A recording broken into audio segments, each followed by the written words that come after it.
Sir Balaghat के education के system में क्या सुधार करना चाहिए? आपसे अगर एक दिन कोई बड़ा था ना तो वो ये सिखाते थे इसको भैया बोलूंगा। आज तो 2 साल बड़े का नाम ले आज के एजुकेशन सिस्टम। कई लोग सर अफोर्ड नहीं कर पाते कोचिंग को, आप उन बच्चों के लिए क्या योगदान देंगे? तुम हर साल ऐसे 100 बच्चों को फ्री पढ़ा। तो सर आपका बालाघाट में कोचिंग पढ़ाने का उद्देश्य क्या है?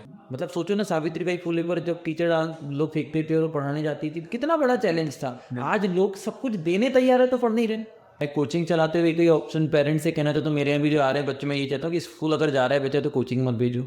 सेल्फ एनालिसिस पावर खत्म हो जाती है। स्कूल जा रहे हो ट्यूशन टोटल अवॉइड करो। आप स्कूल जा रहे हो वही टीचर आपके पास ट्यूशन नहीं जाओगे तो आपको स्कूल में प्रैक्टिकल मार्क्स नहीं मिलेंगे। अधिकतर सर ऐसा होता है कि जो कोचिंग जाने वाले बच्चे वो JEE नीट की क्रैक नहीं कर पाते एग्जाम, लेकिन जो बच्चे घर में पढ़ते हैं वो क्रैक कर पाते, तो ऐसा क्यों सर? लापरवाह बच्चा है तो एक अलग चीज है, तो बिल्कुल आप, लेकिन अगर अगर बच्चे ने मेहनत किया तो आप उम्मीद करें, क्योंकि इतने हजार लाखों बच्चे तैयारी कर रहे हैं, सबका नहीं होगा। अगर बच्चे ने किया तो इसका एक्सपीरियंस कभी ना कभी तो काम आएगा ना। लेकिन कई स्टूडेंट ऐसे रहते हैं, माता पिता बहुत ज्यादा प्रेशर डाल पढ़ाई करो करके, जब तक कि तुम अपना एक लक्ष्य हासिल नहीं करोगे सिर्फ तुमको पढ़ाई करना है। वो बच्चा इतना दबाव में रहता है कि वो ना खेल पाता है ना किसी से मिल पाता है, सिर्फ दिन रात पढ़ाई कर। क्या माता पिता को अपने बच्चे के ऊपर इतना दबाव डालना चाहिए? लेकिन मैं तमाम पेरेंट्स से ये कहना चाहूंगा कि पहले और आज के समय में अंतर होता है। पहले पोस्ट ज्यादा होती थी, कंपटीशन कम होता था, आज पोस्ट कम है और लोग ज्यादा हैं, ये चीजें हो गई है। हम तो ये देखते हैं कि लोग डॉक्टर बन जाते हैं, इंजीनियर बन जाते हैं, उसके बाद सुसाइड कमिट कर लेते हैं। IAS IPS officer suicide commit करते कई बार। क्यों? वो तो अच्छे पदों पर,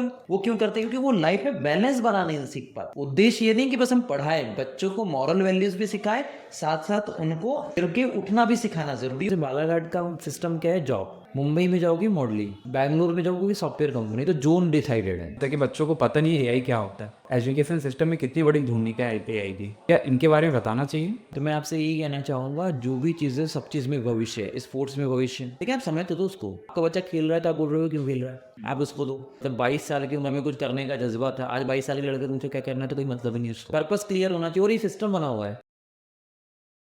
तो नमस्कार दोस्तों, मेरा नाम है सौरभ और आपका स्वागत है मेरे इस चैनल द स्टोरी स्पीक में। कहानियाँ बोलती है। ठीक इसी तरह अपनी कहानियों को लेकर आज हमारे साथ बहुत ही खास व्यक्ति है, जिन्होंने एक सपना ही नहीं देखा बल्कि उस सपने को बालाघाट के हर स्टूडेंट के जीवन का हिस्सा बनाया है, जिनका शिक्षा के क्षेत्र में महत्वपूर्ण योगदान है, जिन्होंने न सिर्फ कोचिंग की दुनिया में अपना नाम कमाया बल्कि कई सफल स्टूडेंट के जीवन का हिस्सा बने। अगर आप भी इस एजुकेशन के सफ़र का हिस्सा बनना चाहते हैं तो प्लीज़ इस पॉडकास्ट को अंत तक जरूर देखें, क्योंकि आज हमारे साथ है भोपाल एकेडमी के फाउंडर संदीप सर। तो बहुत बहुत स्वागत है आपका इस चैनल पर। सर मैं सबसे पहले आपसे पूछना चाहूँगा, पहले आप भोपाल में पढ़ाते थे और अब बालाघाट में पढ़ाते हैं, तो कैसा फील होता है सर आपको? देखिए, अगर हम उस उद्देश्य से चलें कि बस हमको बच्चों को ट्रेन करना है, फिर वो भोपाल का रहे या बालाघाट का, उसका कोई फ़र्क नहीं पड़ता। मैं तो ये कहना चाहूँगा कि बालाघाट के बच्चों का एजुकेशन लेवल बहुत अच्छा है, बेसिक एजुकेशन बहुत अच्छा है, बहुत अच्छी ग्रास्पिंग पावर है, जिसको सीख कर बहुत अच्छे पदों पर पहुँच रहे हैं आज। तो मुझे बहुत अच्छा फील होता है बालाघाट में पढ़ाते हुए। सर मैं सबसे पहले आपके बारे में जानना चाहूँगा, और भोपाल एकेडमी की शुरुआत आपने कैसे की थी? मेरा नाम संदीप सोनगढ़े है और मैं बेसिकली तो बालाघाट से हूँ, लेकिन क्या मेरा कॉलेज हुआ भोपाल से। और उसके पहले मैंने 2009-10 में JEE की एग्ज़ाम की प्रिपरेशन इंदौर से करी। उसके बाद वहाँ से कॉलेज किया और साथ ही साथ ट्रेनिंग डेवलपमेंट प्रोग्राम में था, जहाँ पर हमें लोगों के बीच में काम करने का मौका मिला और लोगों को समझने की थॉट प्रोसेस कैसे काम करती है, साइकोलॉजी कैसे काम करती है, कि स्टूडेंट ह्यूमन ब्रेन कैसे काम करता है। ठीक है। तो काफ़ी प्रेजेंटेशन, क्योंकि मेरी प्रेजेंटेशन के दौरान मेरा पर्सनली डेवलपमेंट क्लासेस में लेता था। ठीक है, मैं डिलीवर करता था अलग अलग मेट्रो सिटीज़ में। साथ ही फिर धीरे धीरे कोचिंग पढ़ाना मैंने स्टार्ट किया और फिर कोविड आ गया। तो कोविड आने की वजह से मैं यहाँ पर बालाघाट शिफ्ट हुआ और बढ़िया रही जर्नी। और मुझे ऐसा लगता है कि शायद मैं भोपाल में रहता तो शायद इतना नाम नहीं बन पाता, लेकिन आज बालाघाट छोटे से ज़िले से अगर हम आज राष्ट्र पटल पे लगभग 70,000 स्टूडेंट तक पहुँच गए ऑनलाइन माध्यम से। और पहले ऐसा होता था कि हम बालाघाट से भोपाल लोग जाते थे, और आज बालाघाट बाहर के बच्चे आ रहे, तो ये प्राउड का विषय। तो बड़ा अच्छा लगा और जर्नी बहुत अच्छी थी, क्योंकि कहते हैं ना कि युद्ध, जिनके जीवन में युद्ध नहीं, जिनके जीवन में युद्ध नहीं वो भी बहुत अभागे होंगे, या तो रण को तोड़ा होगा या फिर रण से भागे होंगे। तो जीवन में अगर कुछ चैलेंज लो लाइफ में, तो डेफिनेटली कुछ अच्छा करने का जो जुनून है वो बेहतर होगा। बिल्कुल सर, जैसा कि आपने बोले सर, जैसे आप भोपाल में पढ़ा थे तब बालाघाट में पढ़ा रहे, तो जब कोरोना के बाद आप बालाघाट आए और आपने कोचिंग संस्थान चालू करी अपनी, तो बालाघाट में ऑलरेडी काफ़ी कोचिंगें थी, ठीक है। तो कहीं ना कहीं कंपटीशन तो बना हुआ था सर, तो आपको डर नहीं लगा कभी? देखिए रही बात है कि कोचिंग काफ़ी थी, हर जगह रहता है, तो मेरा ये मानना है कि बहुत सारे ऐसे लोग हैं जो नए होते हैं, नए उभरते हुए आते हैं, उन्हें नई चीज़ें पसंद है, बहुत सारी चीज़ें सीखनी है। अगर आपका तरीका थोड़ा अलग होगा, डिफरेंट, क्योंकि कहते हैं ना कि विजेता कोई अलग काम नहीं करता, काम करने का बस ढंग अलग होता है। तो हमने भी इसी शुरुआत से करी थी कि लोग, बहुत सारे लोग काम कर रहे हैं इस इंडस्ट्री में, लेकिन हम करेंगे कुछ अलग तरीके से करेंगे तो लोग अलग तरीके से आज हमें जान रहे हैं। तो तरीका बस अलग था, और मैं सभी शिक्षक जो पहले से यहाँ काम कर रहे हैं उन्होंने भी काफ़ी लोगों को आगे बढ़ाया, और कहीं ना कहीं उनने कोचिंग इंडस्ट्री में बहुत अच्छा किया, जिस वजह से आज हमारे तक बच्चे आ पा रहे हैं। क्योंकि उनका बहुत महत्वपूर्ण योगदान है कि कोचिंग होती क्या है, उन्हें बालाघाट में पहले बताया, उसके बाद हम आए, तो उनका ही बहुत बड़ा महत्वपूर्ण योगदान है। तो कॉम्पिटिशन नहीं लगा, मुझे ऐसा लगता है कि उनने एक सोच दी बालाघाट में, तब हम कोचिंग में आ पाए। सर जैसे कि आप अभी काफ़ी समय से पढ़ा रहे हैं कोचिंग बालाघाट में, तो सर आपका बालाघाट में कोचिंग पढ़ाने का उद्देश्य क्या है? देखिए मेरा बेसिकली उद्देश्य एक ही है इंडस्ट्री में आने का या एजुकेशन में, कि वो सभी चीज़ें जिस चीज़ के लिए हम बाहर जाते थे, मैं मानता हूँ कि आज से 5 साल 10 साल पहले वो चीज़ें नहीं थी। कि मतलब ऐसा नहीं कि बेसिक एजुकेशन बहुत अच्छा है स्कूलिंग लेवल पर, लेकिन जब कंपटीशन की बात करते बच्चा कोटा, इंदौर, दिल्ली, इंदौर, बहुत अलग अलग शहर में जाते थे, हम लोग भी गए, एक समय था। लेकिन क्या वो समय हमेशा वैसा नहीं रहता। अब वही एक्सपीरियंस टीचर, बालाघाट के टीचर आज इंदौर में पढ़ा रहे, कोटा में पढ़ा रहे, जबलपुर में पढ़ा रहे, गोंदिया में पढ़ा रहे। अगर वही एक्सपीरियंस टीचर अपने शहर में आ जाए, तो जो पेरेंट्स हैं उनकी इकोनॉमिक कॉस्ट बचेगी, उनका जो रहने का पैसा है वो लगेगा। तो कहीं ना कहीं मेरा एक ही उद्देश्य है कि वो तमाम एक्सपर्टीज़, सभी जो चीज़ें हैं, चाहे मटेरियल हो, ठीक है, चाहे वो एक्सपीरियंस टीचर हो जो नए पैटर्न के जैसे तैयारी हो, और एक कंपटीशन माहौल कि जो सपने देखें और उस सपने को पूरा करने में उनको डर ना लगे। तो मैं चाहता हूँ कि चाहे पीएससी हो तो उनकी मेंस की टेस्ट सीरीज यहाँ, इंटरव्यू करना है तो उसके लिए यहीं बालाघाट में हो, अगर नीट की तैयारी कर रहा है तो मटेरियल भी कोटा से यहाँ पर आए, कोटा के टीचर है मेरे पास एक्सपीरियंस, प्रयागराज के टीचर है, बिहार के टीचर है, तो वो एक्सपीरियंस टीचर की टीम अगर अपने शहर आ जाए तो वो बच्चों को बाहर जाने की ज़रूरत ही नहीं है। तो उद्देश्य एक चीज़ पूरा क्लियर है कि बालाघाट में ही वही एजुकेशन मिल जाए, ताकि बच्चा अपने माता पिता के सामने रहकर और अच्छा कर सकता है। जो 70% माता पिता को टेंशन होगी कि बच्चा खाएगा क्या, पिएगा क्या, और जो बच्चे को हेक्टिक रहता है कि पढ़ाई से ज़्यादा उसका मेंटली प्रेशर जो रहता है बाहर जाने की, तो अगर अपने शहर में घर वालों की नज़र में हो, खाना टाइम पर मिले, सब कुछ, तो अपने शहर पर अच्छी एजुकेशन लेना, सस्ती मिलेगी, बेहतर मिलेगी, आपके शहर के टीचर होंगे तो आपको और अच्छे समझ पाएंगे। क्योंकि 90% बनाने वाला भी कोटा जाकर एक बार में एग्जाम नहीं निकाल पा रहा है, तो कहीं ना कहीं ड्रॉबैक तो है ना। अगर वो ड्रॉबैक यहाँ क्लियर हो जाए तो बच्चा अच्छी अंडरस्टैंडिंग कर पाएगा, है ना। तो भावनाएं पे बेस्ड कोचिंग अपन चला रहे हैं, एक विश्वास के साथ चला रहे हैं कि ताकि बच्चे को वो चीज़ मिलनी चाहिए जिस चीज़ के लिए वो आया है। और अगर नहीं भी मिल पाई, अगर उसका सिलेक्शन ना हो तो सुसाइड तो नहीं करेगा, उसको ये विश्वास रहेगा कि यार सर ने कहा है कि एक बार नहीं अगली बार हमें करना है। तो ये चीज़ मैं मानता हूँ कि बच्चे को हम एजुकेशन के साथ साथ मॉरल वैल्यूज़ और वो कॉन्फिडेंस सिखा रहे बालाघाट। सर एक क्वेश्चन था, क्या आप बीए भोपाल एकेडमी को यूनिकॉर्न कंपनी बनाना चाहते हैं? देखिए भविष्य में हमने नहीं सोचा था हम यहाँ तक आएंगे, भविष्य में बिल्कुल हो जाएगा, डेफिनेटली होगा, कि सोच अच्छी है और क्रिएटिव है। आज भी अगर हम हर ज़िले में अपनी ब्रांच डालें तो 500 से नीचे कोई ब्रांच में बच्चे नहीं होंगे, क्योंकि अगर 70,000 बच्चे को हम डिवाइड कर दें हर ब्रांच के हिसाब से, और अलग अलग ही ज़िले में जब बच्चे यहाँ आते हैं, अगर रतलाम से 2 बच्चे आ रहे हैं, इंदौर से 2 बच्चे आ रहे हैं, उज्जैन से 2 बच्चे आ रहे हैं, तो अगर हर ज़िले में जाए तो वहाँ 50, 100, 200 बच्चे तो ऐसे चल जाएंगे। लेकिन हम ये चाहते हैं कि क्वालिटी नहीं करनी चाहिए, उस क्वालिटी बेस के। ऐसा नहीं होता ना सर कि जैसे किसी ने फ्रेंचाइजी डाल दिया वो बंद हो जाती है, उसके बाद रिजल्ट नहीं आते। तो कई फ्रेंचाइजी, हमने बालाघाट में कई फ्रेंचाइजी को देखा, बड़े शहरों में इंदौर से बालाघाट है, या भोपाल से बालाघाट है, या कोटा से बालाघाट है, या बड़े शहरों में कहीं से आ रहे हैं, तो बंद हो जाता है। बच्चों का ही पैसा जाता है, पेरेंट्स का ही पैसा जाता है। तो वो जब तक एक लेवल ना बन जाए, प्रॉपर चीज़ें नहीं देखो, तब तक मैं नहीं चाहूँगा कि वो चीज़ें हो। और जब ऐसा लगेगा तो साल भर भी कम है, बन जाएंगी। उस समय कैसी फीलिंग रहेंगी सर आपकी? बहुत बढ़िया। और एक ही चीज़ है कि मेरी बुकों में बालाघाट का नाम है, तो एक ही नाम जाएगा कि बालाघाट जिले से ऐसा हुआ, तो अपने शहर का नाम आएगा। और अच्छा लगता है कि एक बच्चे भी केवी की केंद्रीय विद्यालय से भोपाल गई होंगी कोचिंग करने, तो कोचिंग लगाई उनने, तो वहाँ पूछे कहाँ से, तो बोले बालाघाट। बोले हम लोग खुद बालाघाट की कोचिंग से ऑनलाइन पढ़ते हैं, और तुम बालाघाट से भोपाल ही तो वापस आए। तो ये अच्छा लगता है कि आज अपने शहर का नाम है, क्योंकि हम यूपी के कौन से जिले का नाम नहीं जानते, लेकिन आज बालाघाट जिले का नाम यूपी, उत्तर प्रदेश, भैया अगर थोड़ा सा ही कंट्रीब्यूशन कर पाए तो ये अच्छा है। सर मैं एक क्वेश्चन करना चाहूँगा, आप एकेडमी के फ्यूचर के बारे में क्या सोचते हैं? देखिए मेरा ऐसा है कि एकेडमी का फ्यूचर बच्चे डिसाइड करते हैं, ठीक है, बिजनेस करना एक अलग चीज़ है। अब मेरा तो एक ही उद्देश्य है कि जितने मेरे सेक्टर है, जितने जगह मैं कोर्स चलाता हूँ, क्योंकि मेरा ऐसा ही स्पेशल कोर्स तभी चलाओ जब आपके प्रॉपर टीम है। जैसे यूपीएससी और पीएससी की तैयारी कर रहा हूँ तो प्रॉपर 6 लोगों की टीम है। अगर मैं बैंक रेलवे की बढ़िया 5 से 6 लोगों की टीम है, वेल एक्सपीरियंस नीट जेई के एक्सपर्ट टीचर्स हैं। तो मैं चाहता हूँ कि रैंक टॉप 10 के अंदर, चाहे बीएससी हो, चाहे नीट हो, चाहे जेयू हो, चाहे एसएससी बैंक हो, वो उद्देश्य है कि पूरे टॉपर्स मेरे को अपने डिस्ट्रिक्ट बालाघाट से निकालें। जैसे कि बालाघाट के कई स्टूडेंट हैं जो कि बाहर पढ़ने जाते हैं, जैसे कोटा, दिल्ली, इंदौर, भोपाल, तो वहाँ पे सर पढ़ाई करने का एक अलग ही माहौल रहता है। बिल्कुल सर, खासकर JEE नीट की तैयारी के लिए इन शहरों में जाते हैं बच्चे।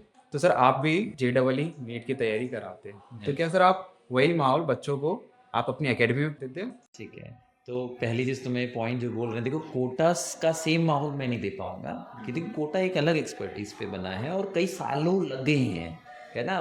क्योंकि हम बालाघाट को कोटा नहीं बना सकते सर, जर्नी लाइफ समय लगता है। हाँ, पढ़ाई करने की बात अगर करेंगे आप, तो डेफिनेटली एजुकेशन की अगर आप बात करेंगे, सेम मटेरियल आपके पास है, सेम टीचर आपके पास है, वही एक्सपीरियंस पे बेस्ड है। बस शर्त इतना है कि वहाँ लाखों की संख्या में टॉपर्स जाते हैं, तो उसमें से सिलेक्शन होते हैं। बिल्कुल बात यहाँ पर ये आती है कि क्या बालाघाट से जाने वाला 90% बनाने वाला हर बच्चा सिलेक्ट है? बिल्कुल भी नहीं। नहीं है। तो पॉइंट ये है कि बच्चे को बालाघाट में अगर उसी लेवल पर बच्चा सीरियस है और टीचर ने अच्छे से कन्वे किया, तो वही चीज़ बालाघाट में कवर कर लेगा। बिल्कुल हाँ, ये तय बिल्कुल कहना चाह रहा हूँ कि 70 to 80% तक तो चीज़ें, मैं ये आपको कह रहा हूँ कि माहौल डेवलप हो चुका है बालाघाट में। और अगर ये इस बात का सूचक जरूर है कि अगर इंदौर और जबलपुर और रतलाम के बच्चे बालाघाट आ रहे हैं, तो मतलब ये है कि माहौल बन चुका है और रिजल्ट भी अनएक्सपेक्टेड आ रहे हैं। तो मुझे ऐसा लगता है कि डेफिनेटली एजुकेशन की अगर बात करें तो बालाघाट कोटा से कम नहीं है। अगर वो बच्चा, बालाघाट का बच्चा राज्य में टॉप कर सकता है, डिस्ट्रिक्ट में टॉप कर सकता है, तो नीट जेईई एक बार में क्यों नहीं निकालता बाहर जाके? तो क्यों नहीं वो अपने ही शहर में निकाले? बिल्कुल लेकिन वो टॉपर्स अपने शहर पर विश्वास आपको करना पड़ेगा। हम लोग देखते हैं आर्टिफिशियल लाइफ, बाहर का जो एक सोर्स है, वो क्लास में तो पढ़ना है, बिल्कुल बड़ी बड़ी इमारतें नहीं चाहिए हमें, तो बस क्लास में पढ़ना है। टीचर का उद्देश्य होता है, टीचर का एक ही उद्देश्य होता है, ट्रेन करना। बच्चा नालायक भी है तो उसको ट्रेन करना। टेस्ट में नंबर नहीं आ रहे हैं बच्चे के, नहीं चाहिए कि सामने वाला 70 नंबर 700 नंबर लेकर आए, आपके बच्चे के 120 नंबर आ रहे हैं। टेस्ट दे रहा है, टेस्ट इज अ पार्ट। आपने टेस्ट में गलती करी, आपने 10 टेस्ट में गलती करी, 10 टेस्ट की गलतियों को कवर करते करते आपको समय लगेगा। बिल्कुल आपको ये समझना पड़ेगा कि एक बार में नीट, क्या मेरा बेसिक बैकग्राउंड नीट निकालने का एक बार में नहीं है, तो मेरे को 2 साल मान के बैठूंगा, 2 साल लगेगा। लेकिन ये उम्मीद करना कि एक बच्चा 98% बनाया, 97% बनाया, उसका एक बार में नीट निकला, मेरा भी एक बार में निकल जाएगा, ये पॉसिबिलिटी पे अगर आप कहीं भी कोचिंग करो, चाहे बालाघाट हो चाहे कोटा, आप नहीं निकाल पाओ। बिल्कुल आपको पहले बेसिक क्लियर करना, उसके बाद तो उस तर्ज पे अगर मैं कहूँ तो बालाघाट हो या कोटा हो, एजुकेशन के मायने में BA भोपाल एकेडमी कम नहीं है। सर कई स्टूडेंट जो JEE और नीट की तैयारी कर रहे हैं, कई स्टूडेंट कोचिंग में जा रहे हैं और कई स्टूडेंट घर पे तैयारी कर रहे हैं। अधिकतर सर ऐसा होता है कि जो कोचिंग में जाने वाले बच्चे वो JEE नीट की क्रैक नहीं कर पाते एग्ज़ाम, लेकिन जो बच्चे घर में पढ़ते हैं वो क्रैक कर पाते हैं। तो ऐसा क्यों सर? इसमें देखिए एक पॉइंट आता है कि आपने कहा कि जो कोचिंग जा रहे हैं वो क्रैक नहीं कर पाते, जो घर पे, ऐसा नहीं है। कोचिंग करने वाले भी क्रैक कर रहे हैं और घर पे पढ़ने वाले भी क्रैक कर रहे हैं, बस वही लोग कर पा रहे हैं जिसने उस चीज़ को करने का बिलीव पैदा किया और जो मेहनत करने से नहीं डरता। आज हम देख रहे हैं ऑनलाइन प्लेटफॉर्म जब से लॉन्च हुआ है, तो हम देख रहे हैं कि बहुत गरीब से गरीब परिवार के बच्चे एग्जाम निकाल पा रहे हैं, पूरी फैसिलिटी के बाद ही बच्चे नहीं निकाल पा रहे। तो दोनों जगह जहाँ मेहनत, हाँ कोचिंग भी जरूरी है ना, क्योंकि पढ़ाई के लिए एक एनवायरनमेंट चाहिए आपको। सबसे पहली चीज़, एकदम जीरो पर है, एकदम जीरो पर है तो उसको कहीं ना कहीं फ्रेम तो चाहिए ना। हाँ, सेकेंड ईयर वो लाइब्रेरी लगाए, सेकेंड ईयर वो घर पे तैयारी करे, तो कम से पहला साल तो आपको कहीं ना कहीं डायरेक्शन तो चाहिए, एक गाइडेंस तो चाहिए। क्योंकि बुकें तो हमारे पास भी है ना, हम स्कूल में बुकें रहती हैं, कॉलेज में बुकें रहती हैं, तो हम टीचर क्यों चाहिए? पढ़ाने के लिए ना। तो 12th तक आप टीचर के पास गए, तो भाई आपको भी तो नीट जेईई पढ़ने के लिए टीचर चाहिए ना, गाइडेंस तो चाहिए।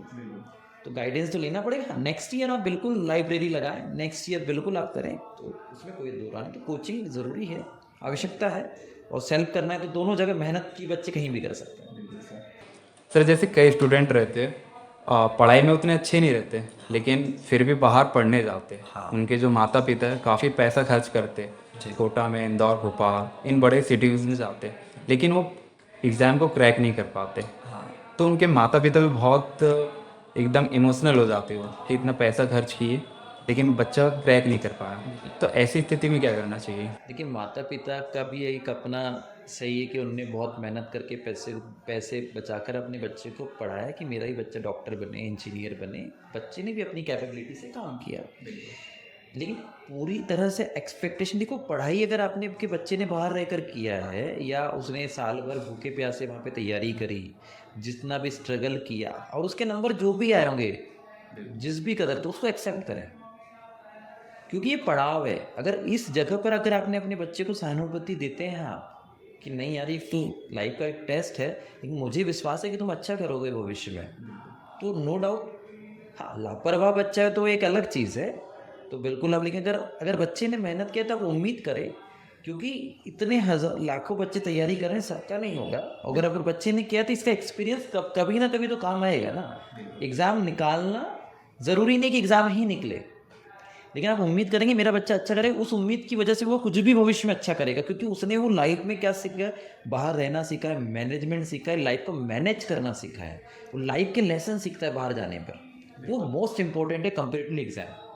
अगर वो सीख गए, हम तो ये देखते हैं कि जो लोग डॉक्टर बन जाते हैं, इंजीनियर बन जाते हैं, उसके बाद सुसाइड कमिट कर लेते हैं। IAS IPS officer suicide commit करते कई बार, क्यों? वो तो अच्छे पदों पर, वो क्यों करते हैं? क्योंकि वो लाइफ में बैलेंस बनाने नहीं सीख पाते।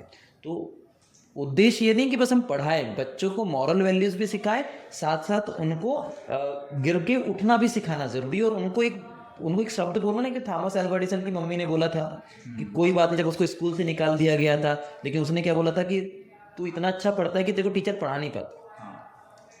अगर उनके शब्द, अगर उस दिन इतना मोटिवेशन काम करे, इतना अच्छा साइंटिस्ट हमें मिला, उनने बल्ब का आविष्कार किया, तो शायद नहीं हो पाता। तो कहीं ना कहीं एक मॉरल बैक सपोर्ट, दुनिया आपके अपोज में, लेकिन माता पिता नहीं कह, मैं तेरे साथ खड़ा हूँ, वो बात अलग है। और इतना विश्वास कर लोगे तो मेरा ये मानना है कि ये एक जंग हारा है, भविष्य में आने वाली हो सकता है कि वो 9 जंग जीत जाए। ठीक है, तो मेरा ये मानना है कि गिरना और उठना तो जीवन का है। चाहे आप अब्राहम लिंकन जी को देख लीजिए, अमेरिका के 16वें सफल राष्ट्रपति रहे, 51 इज द एज ऑफ 51, 50 साल की उम्र तक हारे, 51 साल की उम्र में जीते। तो लाइफ में पड़ाव है, पड़ाव पार करना जितना आसान मैं बोल रहा हूँ वो उतना आसान होता नहीं है। जिस पर बीतती है उसको बात समझ में आती है, लेकिन बीतने के बाद उठ के खड़ा होना भी बहुत ज़रूरी है। उसको लेकर बैठे हो, इमोशन हो रहे हो, बिल्कुल होइए, रोना है रोइए, उससे उठिए नहीं यार, जीवन बहुत बड़ा है, हम इतना ही देख रहे हैं। बिल्कुल सर। सर कई बार ऐसा होता है बच्चे डिप्रेशन में चले जाते पढ़ाई को लेके, सोचते कि कंपटीशन भी बहुत ज़्यादा था, बाहर गए पढ़ने को, उनके माता पिता का पैसा भी खर्च हो गया, बच्चे एकदम डिप्रेशन में चले जाते कि मुझे कुछ नहीं दिख रहा। एक तो कई बच्चे तो सुसाइड कर लेते, लेकिन कुछ बच्चे रहते मोटिवेशन होते हैं और फिर से ट्राई करते। तो ऐसी स्थिति में बच्चों को क्या करना चाहिए? देखो ऐसे केस में देखो 2 चीज़ें हैं। मैंने आपको यही बोला ना कि जो बच्चे अपने आप को एक जगह पैक कर लें, एक जगह मतलब एक किसी से अपने थॉट नहीं शेयर कर रहे हैं, किसी से अपनी भावनाएं व्यक्त नहीं कर रहे हैं, तो वो एक दिन बहुत बड़ी चीज़ हो जाएगी, तो भारी चीज़ हो जाएंगी, है ना। इसलिए हमको ऐसे केस में ना बच्चे को एक फ्रेंडली माहौल दें। जैसे हमारी कोचिंग में माहौल फ्रेंडली माहौल है, बच्चा कोई हमसे आकर अपनी बातें कर, कई बार बच्चे रोते हैं, एक बच्चे इंदौर से पढ़ कर आए, एक बच्चे जो 2 साल कोटा रोते हैं कि सर जब टेस्ट में स्कोर नहीं आ पाते, तो सर हमारा तो 2 साल हो गया, अभी भी टेस्ट में स्कोर नहीं आ रहे, हम तो वहाँ से पढ़े थे, 92% है नहीं 12th में। ऐसे बच्चे तो अपनी भावना व्यक्त क्यों कर पा रहे हैं, क्यों बता पा रहे हैं हम? क्योंकि हम उनसे कनेक्ट हैं, वो अपनी बातें रख पाते हैं। अपने पेरेंट्स से बताना कि ये हो गया, लोग दूरियां बना लेते हैं, जबकि गलत है, दूरियां नहीं बनाना। उतना जब ऐसा केस होता है तो उतना लोगों के बीच में रहो। जब आप लोगों के बीच में रहोगे तो ये चीज़ें नहीं होंगी, और अपने थॉट अगर शेयर होंगे तो वो चीज़ों को सलाह दे पाए। तो मेरा ये मानना है कि उस पब्लिक के बीच में रहे ऐसे केस। फिर लेकिन कई स्टूडेंट ऐसे रहते हैं जिनके माता पिता उनको बहुत ज़्यादा प्रेशर डालते कि पढ़ाई करो करके, सिर्फ पढ़ाई करो करके, जब तक कि तुम अपना एक लक्ष्य हासिल नहीं करोगे सिर्फ तुमको पढ़ाई करना है। वो बच्चा इतना दबाव में रहता है कि वो ना खेल पाता है ना किसी से मिल पाता है, सिर्फ दिन रात पढ़ाई करता है। क्या माता पिता को अपने बच्चे के ऊपर इतना दबाव डालना चाहिए? देखिए, मैं ये मानना चाहता हूँ कि जब उस अवस्था में होते हैं माता पिता, जिस अवस्था में होते हैं, तो थोड़ा बहुत प्रेशर होता है। दबाव दिया ही जाता है, मतलब कोई कितना ही बोले, थोड़ा तो प्रेशर होता है। अगर मैं कहूँ कि 100 में 98 पेरेंट्स ऐसे हैं जो दबाव देते हैं, 2% होते हैं जो उसको लाइटली ले लेते हैं। मतलब भाई, एक्सपेक्टेशन होती है ना माता पिता की कि भैया आपको हमने पढ़ा है, आपसे हमको चाहिए, एक्सपेक्टेशन होती है, तो वो एक्सपेक्टेशन पे खड़े उतरना भी हमारी एक जिम्मेदारी बनती है। लेकिन मैं तमाम पेरेंट्स से ये कहना चाहूँगा कि पहले और आज के समय में अंतर होता है। पहले पोस्ट ज़्यादा होती थी, कंपटीशन कम होता था, आज पोस्ट कम है और लोग ज़्यादा हैं, ये चीज़ें हो गई है। दूसरा ये है कि थोड़ा सा ना बेशरम बनना ज़रूर है, जिसको बोलते हैं कैजुअल। बच्चे को, जैसे हम छोटे रहते हैं, हम बड़े बन जाते हैं, एक्चुअली बड़े बनते हैं इसलिए हमको ज़्यादा बुरा लगता है। माँ बाप तो शुरू से ही डांट रहे हैं ना कि ये मत कर, वो मत कर, ऐसा मत कर, वैसा मत कर, तो बचपन से ही। लेकिन क्या तब हम सुनते थे? जब हमको खेलने जाने मना करते थे छोट बचपन में, तो हम नहीं जाते थे, भग के जाते थे, ऊपर से मार भी खाते थे, फिर भी जाते थे ना। एक बार बोलता था ये मत करो और हम वो करते थे, क्योंकि हम बचपना था हमारे अंदर। तो हम लोग बहुत जल्दी बड़े हो जाते हैं और हम उसको ईगो अवस्था ले लेते हैं कि नहीं यार, मेरे को घर वाले ने बोल कैसे दिए, ये हमें झेल नहीं पाएंगे, बहुत बड़े हो गए। जैसे बच्चे सोचते हैं कि मैं नहीं, अब तो मेरे को जॉब ही करना है, मेरे को पढ़ाना ही है, पढ़ना ही है। लाइफ को थोड़ा सा ना बेफिक्रे तरीके भी जिया करो। जब ऐसी अवस्था आ जाए, जब आपको प्रेशर लगने लगे, तो आपको ऐसे केस में बचपना वाला मौज मस्ती वाला जियो। होता नहीं है, होता नहीं है, लेकिन आपको जीना पड़ेगा कि बचपन में हमने डांट खाई है, मार खा ली, आज क्या हो गया? आज हम बड़े क्यों बन गए? आज भी खा लेंगे, पापा मार लो, कूट लो, आज क्या दिक्कत है? सर यही समय रहता है बच्चों के बिगड़ने का भी, क्योंकि ऐसे डिप्रेशन में आके बच्चे गलत संगत पकड़ लेते हैं। जैसे शराब पीना, सिगरेट पीना, काफ़ी ऐसे हैं जो इंदौर भोपाल जाते हैं, कोटा बच्चे जाते हैं, तो ऐसे डिप्रेशन में आके ये सब करते हैं। तो ऐसी स्थिति क्या करना चाहिए बच्चों को? डिप्रेशन की वजह से तो बहुत ज़्यादा नहीं करते, थोड़ा सा डिप्रेशन को मैं अगर पार्ट वाइज करूँ तो सराउंडिंग की वजह से करते हैं। ठीक है, सराउंडिंग डिपेंड करता है कि हम कैसी संगत के बीच में रहना चाहते हैं। कुछ हम सबको पता होता है कि सही क्या है, गलत क्या है। जो काम हम हाइड करके करते हैं वो गलत होता है, और जो हम लोगों के सामने करते हैं वो काम सही है। तो जितने लोग भी एक चीज़ कर रहे हैं सराउंडिंग, भाई ये पी लो थोड़ा सा, क्या होता है, फोर्स किया जाता है ना, तू कैसे नहीं पिएगा, थोड़ी सी तो ले। हमें भी किया होगा कभी, हमारे भी फ्रेंड सर्कल है, उसके बावजूद आप एक बार मना करने की हिम्मत रहे, वो बहुत ज़रूरी है। क्योंकि आप सोच के देखो ना कि जब आप आज आपने चालू कर दिया, आप हनी सिंह को देखो, खुद उतने उतने उस कंडीशन से वापस आ सकते हैं। बिल्कुल। तो शुरुआती दौर में अगर आप, मेरा ये मानना है कि अगर आपने एक बार फिक्स कर चुका है सर कि ये चीज़ नहीं, मतलब नहीं, कोई चाह जाए, कोई कितना ही बोल दे, मतलब मना यानी मना, लोग हमको अनपढ़ बोले, गवार बोले, चल जाएगा। लेकिन हम जो दिखावे वाली लाइफ के लिए ड्रिंक, स्मोकिंग, पब जाना, वो कहते हैं ना बचपन में, खेत की मूली, जिस खेत की मूली खाना नहीं उस खेत में जाना नहीं। हाँ, सुने ना चावल। ऐसा भी। तो सिंपल सी बात है कि भाई जब हमको जो चीज़ करनी ही नहीं है तो वहाँ जाने की ज़रूरत ही नहीं है, तुम चले जाओ। तो ये जो उत्साह वाली लाइफ, जो एक सराउंडिंग एक होती है, रियल लाइफ और एक रियल लाइफ, जितनी भी चीज़ें हम सेलिब्रिटी को देखते हैं, ये रियल लाइफ है, ये होती नहीं है एक्चुअली। और रियल लाइफ क्या होती है? जो वास्तविक होती है। तो हम आर्टिफिशियल लाइफ को छोड़कर रियल लाइफ को जिए, स्वैग में ना चाहिए। वो दिखावे का स्वैग होता है, आईफोन ही चाहिए, बोला EMI पे कर रहा है। मैं कह रहा हूँ सेकेंड हैंड गाड़ी है यार, आज के बच्चे को नई बाइक होना, नया आईफोन होना। आप ये तो देखो परिस्थिति क्या है की। तो वो चीज़ मेरे को ऐसा लगता है कि डिस्ट्रैक्ट मत हो, पहले बन जाइए, बनने के बाद ये चीज़ करिए। लेकिन कंट्रोल करना अपना, क्योंकि इस अवस्था में तो होता ही है, गाड़ी अच्छी होना, बाइक अच्छी होना, सेल्फ रिस्पेक्ट। तो इससे हटकर थोड़ी सी बात करेंगे कि परिस्थिति भी देखना बहुत ज़रूरी है। जिस चीज़ के लिए मैं लड़ रहा हूँ वो चीज़ें जेन्युइन नहीं है। ऐसे कई स्टूडेंट हैं सर जो रूरल बैकग्राउंड से आते हैं, बहुत ही गरीब परिवार के भी है, आसपास के बालाघाट जिले के हो गया या बाहर के हो गया। कई लोग सर अफोर्ड नहीं कर पाते कोचिंग को। आप सर जैसे कोचिंग संस्थान चला रहे हैं, आप उन बच्चों के लिए क्या योगदान देंगे? मेरा ऐसा मानना है कि हमने भी सुना था कि अगर 1 रुपये कमाओ आप, तो 25 पैसे खर्च करो, 25 पैसे बचाओ, 25 पैसे दान करो, पुण्य के काम में लगाओ, ऐसा मैंने सुना है।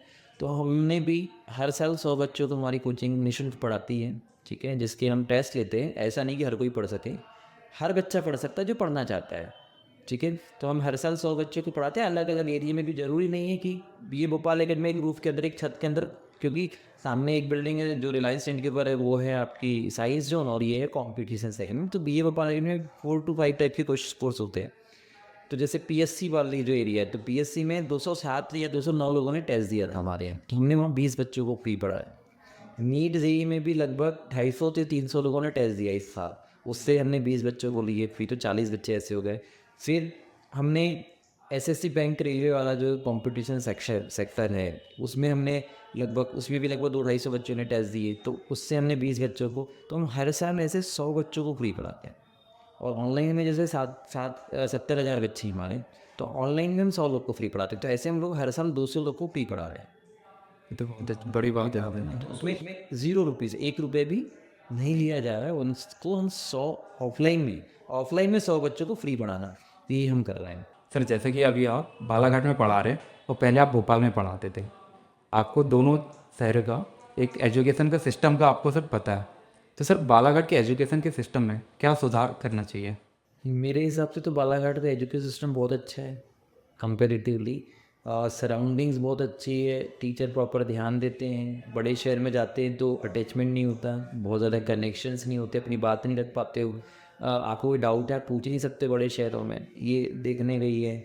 यहाँ ऐसा होता है कि बच्चा आके पूछ सकता है, बस इतना है कि थोड़ा सा कंपटीशन साइड जाना चाहिए बच्चे को क्या लगता है बालाघाट में कि अभी तो 12th में छोटा ही हूँ, 12th पास हूँ, अभी क्या ज़रूरत है कंपटीशन। आप ये देखिएगा, जैसे आप रेलवे की तैयारी अगर करते हो तो बालाघाट में लास्ट से रैंक आती है, बिहार साइड से फर्स्ट। तो उसका कारण क्या है कि 10th के बाद चले जाते हैं तैयारी करने, तो उनका लेवल अलग होता है। पहले से फिक्स था 10वीं का तो कॉम्पिटिशन सेक्टर में जाना है। तो मैं आप सभी बच्चों के, आपके चैनल के माध्यम में सभी बच्चों से यही कहना चाहूँगा कि कंपटीशन ज़रूरी है। जो आप बेसिकली जब तक आप अपने आप को टेस्ट नहीं करोगे, कहाँ गलत कर रहे हो कहाँ सही कर रहे हो पता नहीं चलेगा। तो बालाघाट में एक चीज़ मेरे को लगती है कि जैसे 12 सीबीएसई में भी लास्ट टाइम जो ऑब्जेक्टिव क्वेश्चन फिजिक्स के एडवांस जेई के दो क्वेश्चन डाल दिए थे, तो धीरे धीरे कॉम्पिटिशन कदर होगा कि 12 पास करने में दिक्कत जाएगी फ्यूचर में जब कॉम्पिटिशन। तो जो चीज़ मैंने बोला ना कि बदलते युग को देखो, समय है कॉम्पिटिशन का भविष्य में, तो आपको अभी से, ठीक है आपको बिजनेस करना है, आपको मॉडलिंग करनी है, आपको जो भी, लेकिन एट अ टाइम आप 10th-12th में हो ना, बिल्कुल भविष्य को जो करना है, मेरे को नहीं करना है जेई, मेरे को नीट नहीं करना है, ठीक है, लेकिन वर्तमान में जो आप साल भर दे ही रहे हो, जब आप अपने चैप्टर कर ही रहे हो, तो क्यों नहीं ऑब्जेक्टिव लगाना उस टॉपिक के, ताकि आप अपने ब्रेन को मेंटली कितना स्ट्रॉन्ग कर सकते हो। जब हम कोई ऑब्जेक्टिव क्वेश्चन लगाते हैं तो हमारा कॉन्सेंट्रेशन बहुत अच्छा होता है, फोकस अच्छा होता है। तो मेरा ये मानना है कि 10th के बाद से ही जिस फील्ड में जाना है, चाहे यूपीएससी साइड जाइए तो आप क्वेश्चन लगाइए, जेई साइड जाइए तो उसी क्वेश्चन लगाइए 10th के बाद से। सर जैसे आपने एक टॉपिक छेड़े टीचर्स के ऊपर का, एक बच्चों को पढ़ाने के लिए टीचर्स की बहुत बड़ी भूमिका रहती है इसमें। तो पहले के जो टीचर्स होते थे वो बहुत ज़्यादा सीरियस होकर पढ़ाते थे, लेकिन जो अब के टीचर्स हैं कुछ देर हंसी मजाक करना फिर पढ़ाना, तो ऐसे में सब बच्चे डाइवर्ट हो जाते हैं पढ़ाई से। आप बच्चों को पूछेंगे कि पिछला जो पढ़ाया हुआ 5 से 10 मिनट पहले, तो वो भूल जाते हैं। तो इस तरह से पढ़ाना टीचर्स को, क्या ये सही तरीका है? ओके, तो पहले की शिक्षा पद्धति और अभी की शिक्षा पद्धति पे सवाल ये है कि पहले के टीचर स्ट्रिक्ट होकर पढ़ाते थे, तो मतलब एक था कि नहीं यार मेरे को करना है काम, मेरे को टास्क मिला है।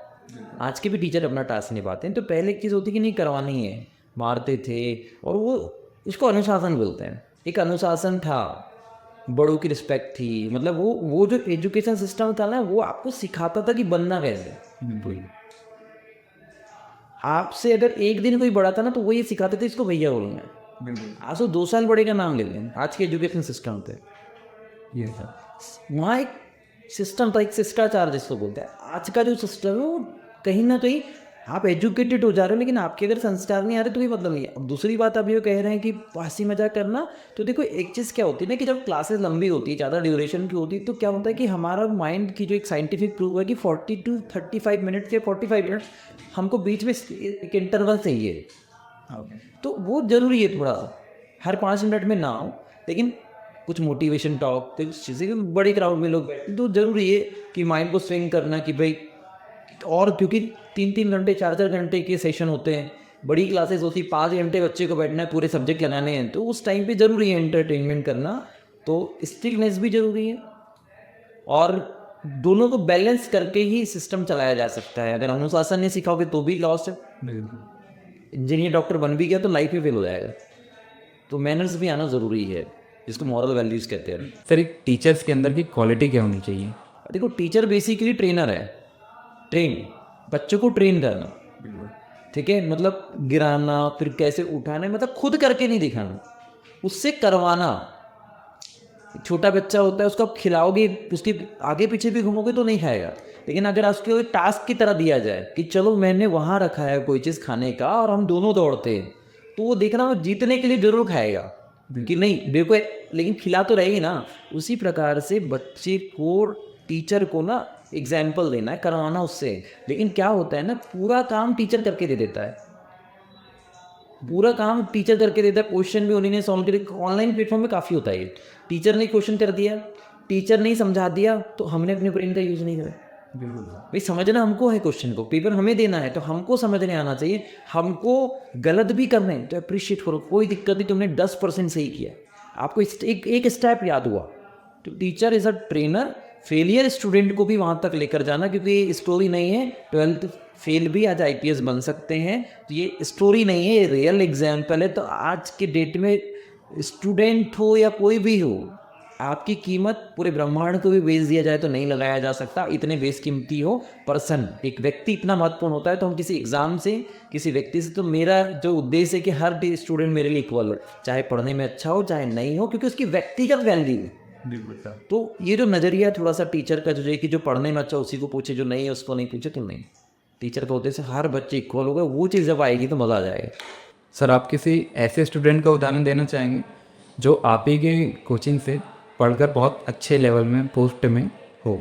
अच्छा, तो जैसे एक बच्चा भी है BSF में गया, एक बच्ची है MBBS में गई हैं, 3-4 बच्चे हैं जो JEE में गए हुए हैं, एक ISRO में है, ठीक है। तो अलग अलग लेवल हैं, ठीक है। अभी कुछ बच्चे सिनेरियो आई, मैं अभी करेंटली होती एक बच्ची है मिताली श्रीवास्तव, उसका आई थिंक सो 10th या 12th में 92% है CBSE से, आई सो। और कोटा से 2 years सुने, मतलब पढ़ने में अच्छे थे और फैमिली सपोर्ट भी बहुत अच्छा है, मतलब, लेकिन नहीं निकल पाया कुछ कारण से। तो अभी वो यहाँ पढ़ रहे हैं, लेकिन वो बेसिक उसके क्लियर नहीं हो पाए, क्योंकि वहाँ पूछ नहीं पा रहे, क्योंकि वहाँ भीड़ है, मतलब वहाँ सारे 90s है ना। आप समझ रहे, इंडिया की क्रीम जाएगी तो वहाँ तो रिजल्ट जाएगा, लेकिन मिल कितने लोगों में रहा है वो रेशो देखना चाहिए। यहाँ कितने में मिल रहा है रिजल्ट और वहाँ कितनों में मिल रहा है, वो अंतर आपको समझ में आएगा। तो यहाँ उसकी वैल्यू मिल जाती है कि यार नहीं, मैं यहाँ पे तो अच्छी हूँ। वहाँ तो ऐसा लगता था कि मैं वहाँ पे भी नहीं, तो वहाँ डिमोटिवेशन आ रहा था। तो ऐसे बच्चे हैं जो इस बार नीट में बहुत अच्छा करेंगे, JEE में बहुत अच्छा करेंगे। सर जैसे कि स्टूडेंट के ऊपर बात चल रही थी, तो मैं स्टूडेंट के ऊपर एक और टॉपिक छेड़ना चाहूँगा। सर किसी स्टूडेंट को अपने टाइम मैनेजमेंट के लिए आपके पास क्या टिप्स है? ये बहुत बड़ा सवाल है टाइम मैनेजमेंट एक्चुअली। सबसे मेन चीज़ क्या होता है, मिस्टेक कहाँ से होती है, मैं आपको बताना चाह रहा हूँ। कि टाइम मैनेजमेंट ना, बच्चे को ऐसा लगता है कि पहली चीज़ तो ना बैकलॉग बहुत लगता है बच्चों का, मतलब उसको ये समझ में नहीं आता, जो मैं ये पॉइंट्स को अलग से भी जाना चाहिए पॉइंट टाइम मैनेजमेंट क्वेश्चन को लेकर। तो पहली चीज़ तो ये कि टाइम मैनेजमेंट बहुत बड़ा क्वेश्चन है। स्टूडेंट की प्रॉब्लम क्या है पता है, क्लास का वर्क ना क्लास में निपटा दो, अब वो क्लास में पूरे अटेंशन से फोकस ऊपर नहीं पड़ रहा है। क्लास में अगर एक एक टीचर की एक एक वर्ड, वो क्या करता है ना, टीचर पढ़ा रहा है लिख रहा है, टीचर को केयरफुली सुनो, माइंड में छापो, लिखते बाद में जाओ। आपने पूरी क्लास को वहीं कवर किया, क्लास आपको आने में 1.5 घंटे से 2 घंटे में पूरा सब्जेक्ट कवर हो जाएंगे घर पे। और जो बचा समय है, जो चैप्टर्स हो रहे हैं उसको कंप्लीट करो। अब नहीं कर रहे हो तो क्या हो रहा है, करेंट बस चलते जा रहा हो, आखिरी में पूरा बर्डन हो गया। अब फिर बोल रहा है टाइम मैनेजमेंट करूँ, शुरू में करे नहीं, लास्ट में कैसे होगा। तो पहला तो ये कि क्लास में जो चल रहा है उसको क्लास वाइज ही कंप्लीट कर लो तुरंत, और जो चीज़ हो गई हैं उसको कंप्लीट करते चलो। और उसके बाद जो होता है, पूरा एक चार्ट बनाओ उस चैप्टर का। पूरा चैप्टर एक साथ कवर नहीं हो सकता ना बाद में, तो आप ये देखो कि इस चैप्टर में मैंने कौन से फॉर्मूले पढ़े, उसको पार्ट वाइज करो। तो एक शीट में आपका पूरा चैप्टर हो जाना चाहिए कवर। चैप्टर पूरा कवर हो गया, और उससे रिलेटेड फिर आप क्वेश्चंस लगाओ। तो जब आपका जब एग्जाम आएगा ना, तो आपने बोला कि मेरे पे 32 टॉपिक है, तो 32 टॉपिक आपके परफेक्टिव जरिए कवर हो जाएंगे 32 डेज में, तो आपको बड़ा ईजी जाएगा। वही वाली बात है ना कि पूरा खाना एक दिन में नहीं खाना है, थोड़ा थोड़ा रोज लेना है। तो बिल्कुल टाइम मैनेज हो जाएगा। टेस्ट आ हुए हैं, टेस्ट में गलती हो रही है, कोई दिक्कत नहीं, उसको कवर करना है। टेस्ट हुआ, टेस्ट में क्या करते हैं बच्चे, टाइम मैनेजमेंट का ही पार्ट है। टेस्ट में क्या करते हैं, अब टेस्ट आ रहा है, टेस्ट में चैप्टर कुछ और है, क्लास में कुछ और चल रहा है। अब पढ़ूँ क्लास का कि टेस्ट का, ये बहुत बड़ा प्रॉब्लम है। तो आपने क्या करना है, जो क्लास कर चल रहा है वो तो करना है। टेस्ट आपने दिए, तो पुराना कवर करते चलोगे तो टेस्ट अच्छा जाएगा। अब जो टेस्ट हो गया है, करेंट में जो टेस्ट है उसका तो रोज पढ़ना है थोड़ा थोड़ा, और जो हो गए हैं उस टेस्ट में जो गलती करी है उसको भी रोज करते जाने में। हर वीक पुराने 2 टेस्ट कवर होने चाहिए, क्योंकि वही टेस्ट में से क्वेश्चन दोबारा आएंगे। क्योंकि जो गलती हो गई कोई दिक्कत नहीं, टेस्ट हुई क्यों है, गलती करने के लिए, तो बाद में कवर करूँगा। जब हम अभी से उन गलतियों को सही करते चलेंगे, साथ साथ रिवीजन, नए टेस्ट भी देना है और पुराने टेस्टों को प्रॉपरली रिवाइज करते चलना है। ये बेस्ट ऑप्शन है। और मैं आपको तो 8-8 कर बोलो, 8 घंटे पढ़ो, 8 घंटे सो, और 8 घंटे जो आपकी क्लासेस है तो 888 का जो रूल है वो आपको फॉलो करना पड़ेगा। 8 घंटे सोना है, 8 घंटे आपको पढ़ाई करनी है, और बाकी जो डेली रूटीन की दिनचर्या वो करनी है, तो आराम से मैनेज होता है फिर। सर लेकिन कई स्टूडेंट ऐसे हैं जो स्कूल भी जाते हैं, कोचिंग भी जाते हैं और घर में भी पढ़ाई करते हैं, तो ऐसे में सर उनका टाइम मैनेजमेंट करना बहुत मुश्किल हो जाता है। उन्हें फिर घर में भी ध्यान देना है, फिर अपने खेलकूद में भी ध्यान देना है, तो इतनी सारी एक्टिविटी वो एक साथ करते हैं। मैं कोचिंग चलाते हुए कोई ऑप्शन पेरेंट्स से कहना चाहता हूँ, मेरे यहाँ भी जो आ रहे हैं बच्चे, मैं ये चाहता हूँ कि स्कूल अगर जा रहा है बच्चा तो कोचिंग मत भेजो। सेल्फ एनालिसिस पावर ख़त्म हो जाती है, बच्चे को खेलने भी भेजाएगी। ये बहुत बड़ी बात है। हाँ, मैं कोचिंग चलाता हूँ, मैं अपने कोचिंग के बच्चों को बोलता हूँ, और आज भी बोलता हूँ, क्योंकि एज अ देखो 70,000 बच्चे ट्रस्ट इसलिए नहीं कर रहे।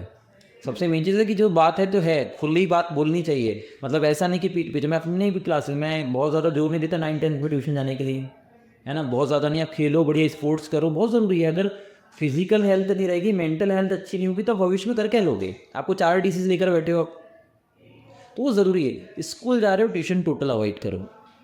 अब दिक्कत क्या है, आप स्कूल जा रहे हो, वही टीचर आपके पास ट्यूशन नहीं जाओगे तो आपको स्कूल में प्रैक्टिकल मार्क्स नहीं मिलेंगे। बिल्कुल।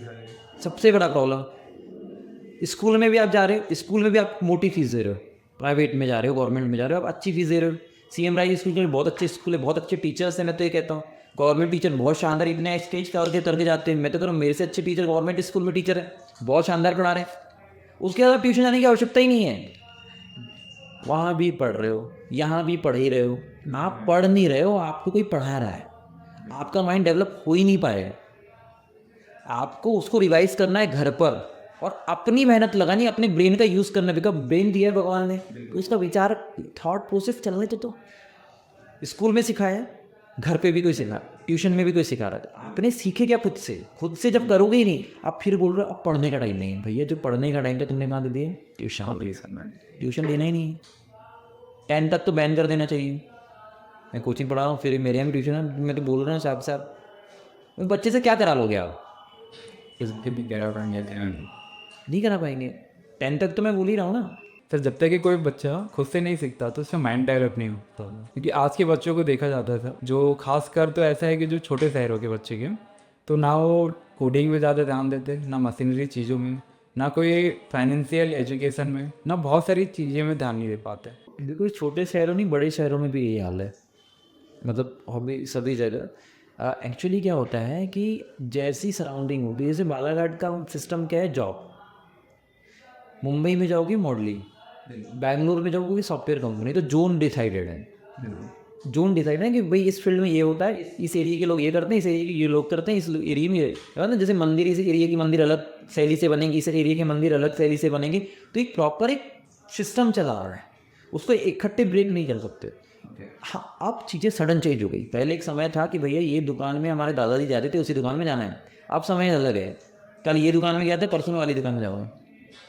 तो आज का जनरेशन चेंज हो रही है बहुत खतरा। अब तो इतने करियर ऑप्शन, आप कुछ भी कर सकते हो, कुछ भी। इतने करियर ऑप्शन, आप पॉडकास्ट कर सकते हो, आप अपना जो भी एक्टिविटी, आप वाइंडिंग कर रहे हो, मोटर वाइंडिंग कर रहे हो, आप उसको दिखाओ। मैं जो भी काम कर रहा है उसको आपको दिखाना पड़ेगा। कहते हैं ना, लकड़ी के लट्ठे में आग लगी हुई है तो कोई भी उसके ऊपर जा सकता है, लांग सकता है, लेकिन लट्ठे में अगर बाहर आग लगी है तो उसको कोई अपनी क्वालिटीज दिखानी भी उतनी आवश्यक है आपको, कि आपको दिखाना पड़ेगा। तो आपकी क्वालिटी लोगों के सामने आपको डिस्क्राइब भी करनी पड़ेगी। सर एक क्वेश्चन था, क्या बच्चों को शुरुआत से ही कोडिंग, मशीनरी चीज़ें, फाइनेंस क्योंकि कई स्कूलों में सर होता नहीं है, इन सब बच्चों को पढ़ाया नहीं जाता बस शुरुआत से ही। ये आगे चल के उनको बहुत ज़्यादा प्रॉब्लम्स आती है, जैसे फाइनेंस के बारे में खासकर, चाहे कोडिंग के बारे में, कोई भी मशीनरी के बारे में। और अभी तो सर एक बहुत ही बड़ा आ गया है एआई। अभी तक के बच्चों को पता नहीं है एआई क्या होता है, कि एजुकेशन सिस्टम में कितनी बड़ी भूमिका है एआई की। तो क्या इनके बारे में बताना चाहिए? बिल्कुल, देखो आर्टिफिशियल इंटेलिजेंस, मैंने वही बोला ना कि युग चेंज हो रहा है, आपको एक्सेप्ट करनी पड़ेंगी चीज़ें, नहीं करोगे तो बंद हो जाएंगी। पहले शटर वाली टीवी आती थी, खत्म हो गया ज़माना, है ना। अब एलईडी आ रही है, फिर बड़ी जनरेशन, नोकिया आता था कीपैड वाला फ़ोन कितने दिन, लेकिन आज चेंज हो गई चीज़ें। तो मैं आपसे यही कहना चाहूँगा, जो भी चीज़ें, सब चीज़ में भविष्य है, स्पोर्ट्स में भविष्य है, लेकिन आप समय तो दो उसको। आपका बच्चा खेल रहा है तो आप बोल रहे हो क्यों खेल रहा है, आप उसको दो। तो मैं एक ऐसा टीचर हूँ, मैं चाहता हूँ कि हर एक फील्ड के बच्चे का सम्मान करो, हर एक फील्ड के बच्चों को महत्व दो। कोई अगर रास्ते से जा रहा है और उसके कुछ नहीं, तो आप उसको, अगर वो चाहता है कुछ करना, तो उसको सही में अपना समझ के सलाह दो। अगर पूछ रहा है अपना समझ के, जब तक आप सोचो ना कि अगर आपका बच्चा होगा तो आप कैसे कराओगे उससे, क्या उम्मीद चाहोगे कि इसको बच्चा अच्छी एजुकेशन मिले, इसको बेहतर स्पोर्ट्स मिले। मैं कह रहा हूँ ना, स्पोर्ट्स भी अच्छा होना चाहिए, प्रोग्रामिंग भी अच्छी होनी चाहिए। तो इसके लिए नया गवर्नमेंट अच्छा काम कर रही है, अभी कई स्किल्स प्रोग्राम लेकर आ रही है, और अभी नई एजुकेशन पॉलिसी में बदलाव करेंगी गवर्नमेंट, ऐसा उम्मीद है। और सेंटर डेवलप होंगे, जैसे चाइना, अलग अलग कंट्रीज़ में बचपन बच्चे बुक्केबाजी सिखा रहे हैं, रोड सिखा रहे हैं, कराटे सिखा रहे हैं, मशीन के स्क्रू कसवा रहे हैं। तो ये सब चीज़ें अभी से होनी चाहिए, तब वो प्रोडक्टिव नॉलेज हुआ। हमारे यहाँ बच्चे कहते हैं प्रोडक्टिव नॉलेज नहीं ले रहे हैं, ठीक है, थियोरिटिकल बेस्ड है, बिल्कुल, सोशल मीडिया में भी ये पूरे। Productive knowledge. सर अधिकतर जैसे आपने चीन के बच्चे बोले, और जैसे बाहर के देशों के भी देखा जाए तो सब बच्चे शुरुआती इनको टेक्निकल चीज़ें, जैसे अपना फिजिकल चीज़ें ज़्यादा दिखा पढ़ाया भी जाता है और ज़्यादा कराया भी जाता है। लेकिन सर अपना बालाघाट हो गया, फिर अदर सिटीज़ हो, या फिर पूरा इंडिया में खासकर इन सारी चीज़ों में, एक्टिविटी में ज़्यादा ध्यान नहीं देते बच्चों का। उद्देश्य अगर रहेगा, जैसे उद्देश्य था कि भारत को आज़ादी चाहिए, तो पूरे लोग लड़ गए एक साथ और बड़ी बड़ी क्रांति कर दी, ब्रिटिशर से लड़ गए। मतलब 22 साल की उम्र में कुछ करने का जज्बा था, आज 22 साल के लड़के तुमसे क्या करना है, तो कोई मतलब ही नहीं उसको। पर्पस क्लियर होना चाहिए, और ये सिस्टम बना हुआ है। जिस उम्मीद से एक IAS ऑफिसर जॉब में जाता है कि मैं पूरा बदल दूंगा, वो चीज़ें वैसे नहीं हो पाती, बहुत सारी ऐसी चीज़ें नहीं हो पाती। तो एक चीज़ें हैं, जब तक ग्राउंड लेवल पर चीज़ें अच्छी नहीं होगी, मतलब सोचो ना, सावित्रीबाई फुले पर जब टीचर लोग फेंकते थे और पढ़ाने जाती थी, कितना बड़ा चैलेंज था। आज लोग सब कुछ देने तैयार है तो पढ़ नहीं रहे। तो जब तक है ना, इसलिए कहते हैं ना कि धीरे धीरे चीज़ें बदलेंगी और सिनेरियो बदलेगा, कोई तो आएगा। वो एक स्टोरी के माध्यम से समय तुम्हें बताऊंगा। कई बार हमको लोग बोलते तुम क्या कर लोगे, मतलब जब हम नए नए बालाघाट में आए तो क्या ही कर लेंगे, वीडियो बनाने से क्या ही हो जाएगा। तो मैं एक बार ऐसे ही जंगल में बड़ी भीषण आग लगी और सब जानवर इधर उधर तहस नहस हो गए। तो एक चिड़िया 2-2 बूंद पानी लेकर वो जंगल की आग में डाल रही थी। 2 बूंद उठाती पानी और जंगल की आग में डालती। एक बंदर देख रहा था, बोलता है, ओ मूर्ख चिड़िया, क्या तेरी ये 2-2 बूंद से जंगल की आग बुझ जाएगी? तो बोलती है, मैं जानती हूँ बंदर मामा कि ये मेरी 2-2 बूंद पानी से जंगल की आग नहीं बुझेगी, लेकिन जब भी इस जंगल की आग का इतिहास लिखा जाएगा ना, तो मेरा नाम आग लगाने वालों में नहीं, मेरा नाम आग बुझाने वालों में लिखा जाएगा। मुझे नहीं पता कि भविष्य में, देखो कोई चीज़ परमानेंट ना, मैं परमानेंट है, मेरा संस्थान परमानेंट है, लेकिन इतना तो है कि एजुकेशन में कुछ क्रांति, आज बड़े बड़े फ्रेंचाइजी मॉडल बालाघाट आना चाहते हैं। बिल्कुल सर।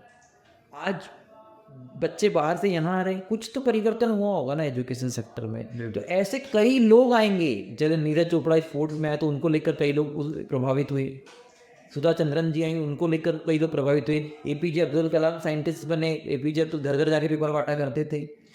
कई लोग आएंगे जो इतिहास रचेंगे। पहले लोग साइकिल पे लेकर मिसाइल लेकर गए, तो कोई लोग तो आएंगे और वो इतिहास ज़रूर रचेंगे। और ऐसा मानता हूँ कि ये तो शुरुआत है, बहुत सारे लोग आएंगे जो उस फील्ड के अंदर काम करेंगे और इंस्पायर करेंगे वर्ल्ड को। और एक ही तो व्यक्ति चाहिए। लेकिन सर बच्चे आज की डेट में देख रहे हैं तो कंपटीशन बहुत है करके, ना ही पढ़ते, ना ही किसी सरकारी जॉब की तैयारी करते, ना ही कोई भी एग्ज़ाम की तैयारी करते। बोले कंपटीशन शुरुआत से ही वो हार जाते कि कंपटीशन बहुत है, कि इस फील्ड में नहीं जाना, ना ही बिजनेस करना। सिर्फ उनको दिखता है कि एक परमानेंट जॉब मिल जाए, कोई भी अपना 20-25 हज़ार की बस मिल जाए। कंपटीशन के चक्कर में ना वो एग्ज़ाम क्रैक कर पा रहे हैं।